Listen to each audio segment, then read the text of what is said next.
እቴ አንድ ነገር ልንገርሽማ፣ በአንቺ እድሜ ያሉ ብዙ ሴቶች እንደፈለጉ እየሆኑ እየኖሩ እየተዝናኑ እየተደሰቱ የሚያማምር ፎቶዎች ሶሻል ሚዲያ ላይ ፖስት እያደረጉ፣ አንቺ ግን በሰው ሀገር ላይ ሆነሽ ቀንና ሌሊቱን ራሱ መለየት እስኪያቅትሽ ድረስ እየለፋሽ እየደከምሽ ብር ትሰበስቢና ከዛ በኋላ ደግሞ የሆነ ቀዳዳ ይመጣል። ያንን ቀዳዳ ትደፍኛለሽ። ከዛ በኋላ ያንን ቀዳዳ ደግሞ የደፈንኩበትን ደግሞ ያወጣሁትን ብር ልመልስ እና ደግሞ እሷን እስክመልስ ድረስ ሰራለሁ ትያለሽ። ከዛ ደግሞ እሷን ለመስራት ትሞክሪያለሽ።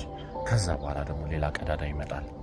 ከዛ ደግሞ እሱን ቀዳዳ ለመድፈን ብር ታወጫለሽ። ከዛ በኋላ ደግሞ ያችን ቀዳዳ ያወጣሁበትን ብር ደግሞ ልሸፍን ብለሽ ደግሞ ትሰሪያለሽ። ሳይክሉን አየሽው ምን ያህል አድካሚ እንደሆነ? አንድ ነገር ልንገርሽ፣ በእጅሽ ያለውን ሪሶርስ በደንብ ጠንቅቀሽ ማወቅ አለብሽ። ምንድን ነው ያለሽ ችሎታ? ምንድን ነው መስራት የምትችይው? ሙያ አለሽ ወይ? እውቀት አለሽ ወይ?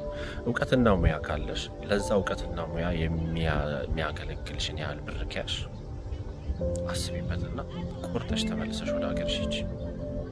በዛ ሙያ ለመመለስ በዛ ሙያ ለመስራት የሚያስችልሽን ያህል ብር ካገኘሽ እውነት እድሜሽን አታቃጥይ። ላይፍ እንደሆነ እንደምታየው አድካሚ ነው። ትሰሪያለሽ፣ ብር ታገኛለሽ፣ ቀዳዳ ይመጣል፣ ትደፍኛለሽ።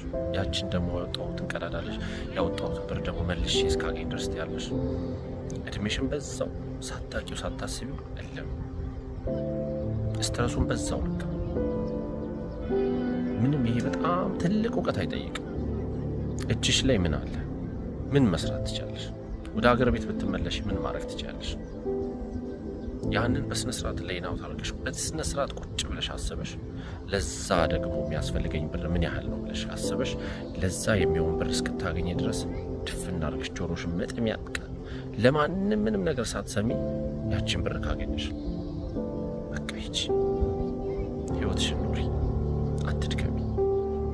እውነቴን ነው። ካለፈ በኋላ ይቆጭሻል። እሺ